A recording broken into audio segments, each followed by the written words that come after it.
Halo, kembali lagi dengan Nuriza di sini. Kalau tadi Nuriza minta maaf karena mungkin tadi di video yang pertama kurang smooth ya terhentinya. Nah, nanti mungkin ini akan sedikit saya bahas sekali kembali lagi ke keterampilan bertanya ya yang di awal tadi. Nah, ini hal-hal yang kalau tadi mengulang-ulang pertanyaan sendiri atau pertanyaan siswa itu juga harus dihindari ya. Kemudian ada mengulang jawaban dari siswa, itu juga harus dihindari karena kalau mengulang dari jawaban siswa takutnya adalah seakan-akan jawaban siswa tersebut benar, padahal juga belum tentu benar gitu ya. Nanti itu masuk dalam seperti keterampilan memberi penguatan. Kemudian menjawab pertanyaan sendiri, ada kan ketika guru bertanya siswanya nggak bisa jawab, akhirnya dijawab sendiri. Nah, itu juga harus dihindari. Kalau dengan sampai kita stuck ketika kita gurunya ngasih pertanyaan, kemudian siswanya nggak bisa jawab, apa yang harus dilakukan? Ya, tadi ya harus memberikan tuntunan, bisa dengan menyederhanakan pertanyaannya atau masih acuannya itu tadi seperti apa, sehingga siswa nggak bingung dengan pertanyaan yang diajukan oleh gurunya dan gurunya nggak perlu menjawab sendiri.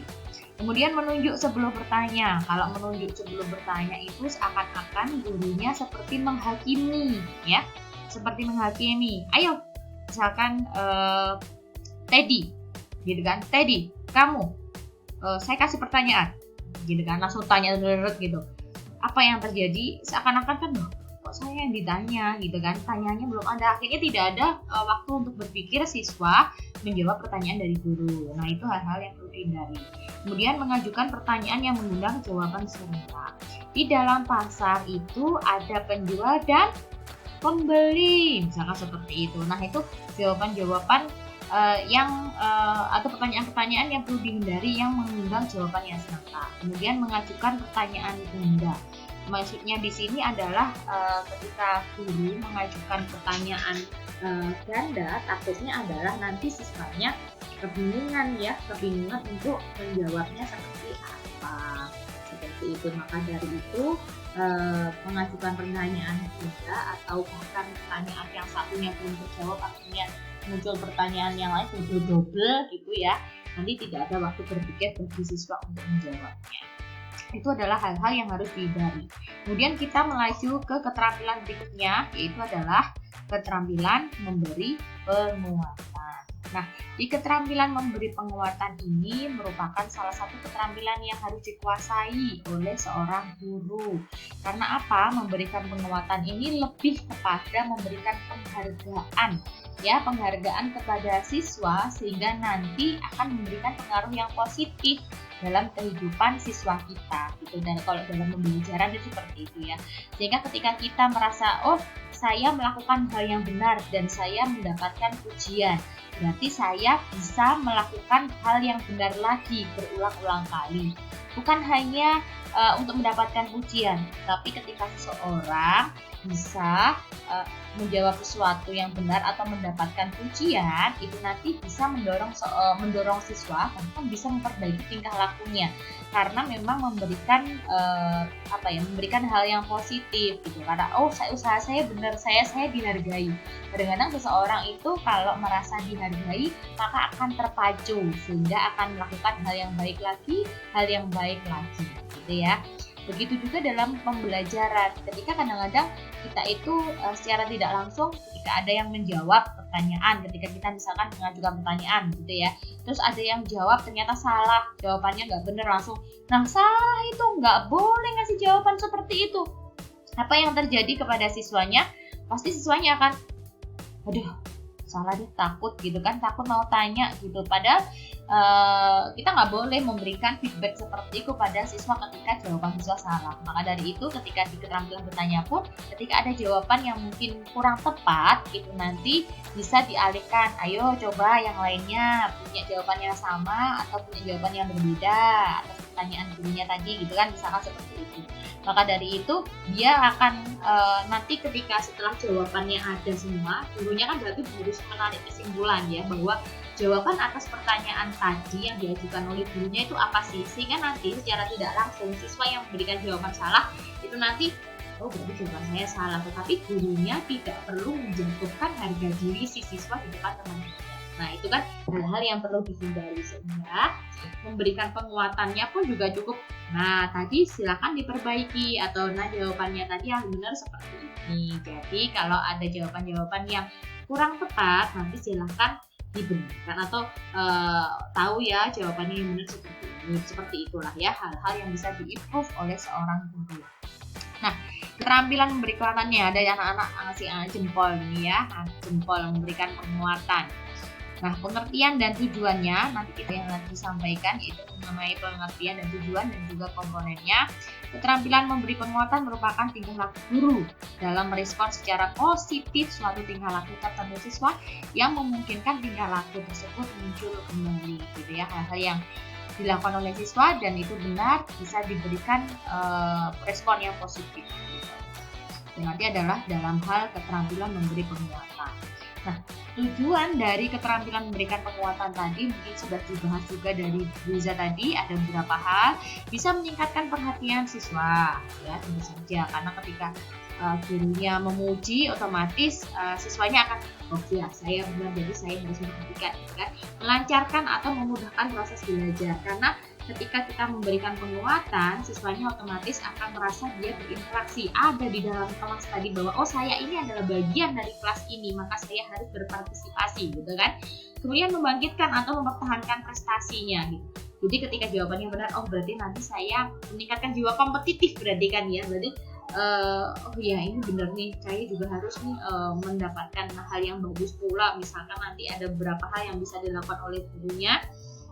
Nah, nanti bisa membangkitkan dan mempertahankan prestasi. Kemudian mengontrol dan merubah sikap yang mengganggu ke arah yang produktif. Nah, misalkan tadi ketika ada anak-anak yang perilakunya kurang bagus, nah nanti kita bagaimana sih prosesnya? Nanti ada hubungannya sih sama keterampilan mengelola kelas ya. Tapi mengontrol di sini dan merubah sikap mengganggu ke arah produktif tadi bisa jadi siswanya nanti ketika mendapatkan pujian dari gurunya itu nanti akan merasa oh berarti saya ini dihargai. Kadang-kadang karena siswa itu menjadi seorang yang membuli temannya adalah karena kurang penghargaan, gitu ya. Maka dari itu memberikan penguatan, memberikan penghargaan kepada siswa kita di dalam kelas juga bisa mengontrol atau bahkan merubah sikap siswa tadi dari yang mengganggu ke arah yang positif. Kemudian mengembangkan dan mengatur diri sendiri dalam belajar. Nah, nanti dalam memberikan penguatan pun itu nanti siswanya akan lebih berkembang, gitu ya. Mengarahkan kepada cara berpikir yang baik dan inisiatif pribadi, karena dalam menyampaikan jawaban atau menyampaikan respon tadi itu nanti anak-anak atau siswa itu nanti bahkan bisa mengaturnya, sehingga berarti saya menyampaikannya seperti ini. Saya menyampaikannya bagaimana ya supaya bisa diterima oleh semua siswanya. Nah, itu tujuannya. Kemudian ada beberapa komponen dalam keterampilan memberikan penguatan ini. Ada penguatan verbal. Verbal berarti bagus, sip, baik, oke, gitu ya. Itu nanti bisa berupa ucapan kalau verbal. Terus yang kedua, sebentar ya. Yang kedua sebentar. Nah, komponen keterampilan memberikan penguatan berikutnya adalah penguatan gestural.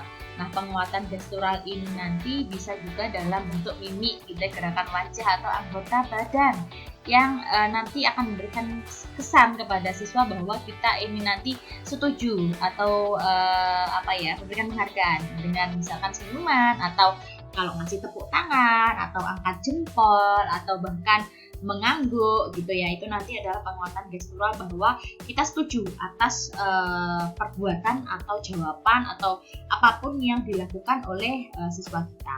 Kemudian ada penguatan dengan cara mendekati. Tapi kalau pembelajarannya online seperti ini nggak bisa ya penguatan dengan cara mendekati kita gunakan.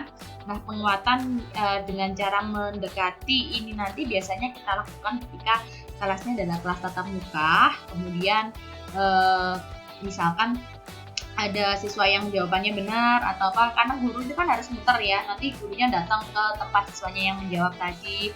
Oh iya, kita dengarkan bahwa kita memberikan perhatian atas apa yang mereka lakukan, gitu. Itu biasanya penguatan dengan cara mendekati bisa kita lakukan seperti itu. Kemudian penguatan dengan sentuhan. Nah, penguatan dengan sentuhan ini bisa kita lakukan dengan menepuk pundak siswa. Oh ya, benar, memberikan jabatan tangan ya, menjabat tangan siswa itu juga bisa.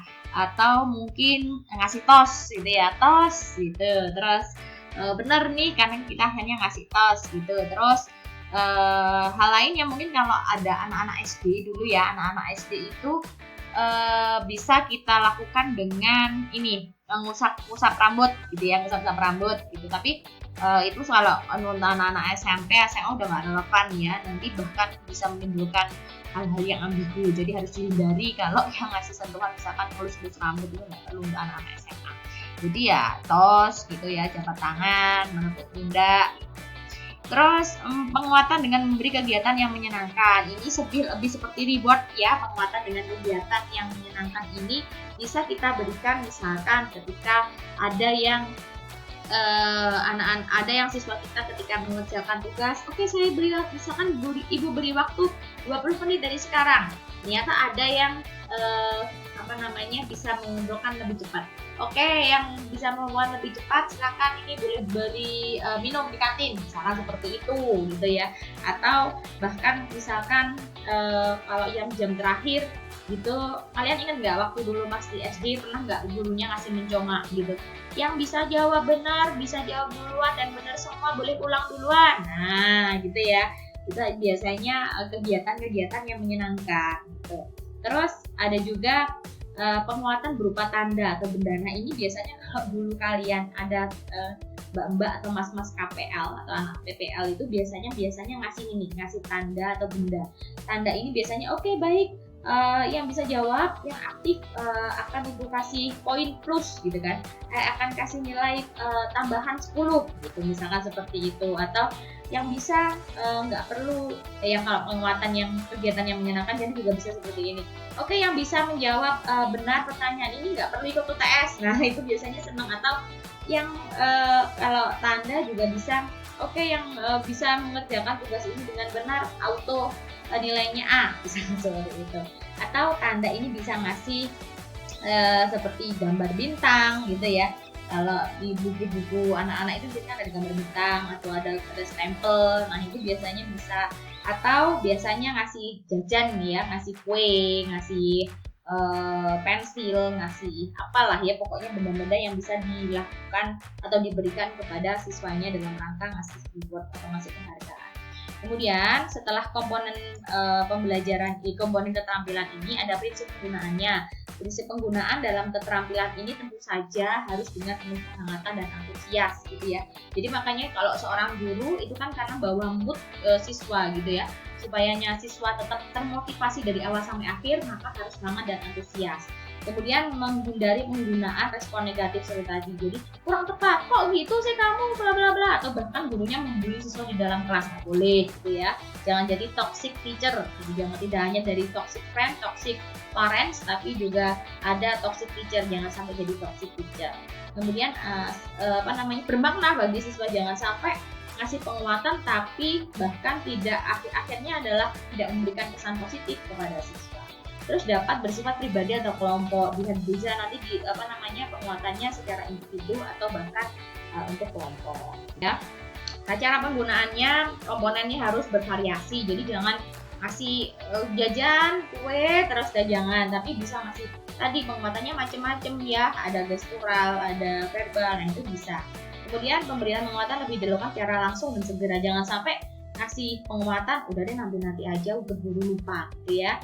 Kemudian untuk keperluan tertentu penggunaan penguatan secara tidak penuh bisa diberikan. Maksudnya di sini adalah ketika ketika siswa menjawab salah tadi gitu ya, tetapi kita ngasih apresiasi bukan pada jawabannya tapi pada kemauan siswa untuk menjawab tadi, seperti itu. Itu adalah hal-hal yang bisa kita pelajari dalam keterampilan memberi penguatan. Oke, mungkin setelah ini nanti Bu Liza akan kasih contoh mengenai keterampilan bertanya dan keterampilan memberikan penguatan. Baik, sampai di sini terima kasih. Semoga kalian bisa memahami sedikit penjelasan dari Bu Liza. Sampai jumpa di video berikutnya. Saya tutup. Wassalamualaikum warahmatullahi wabarakatuh.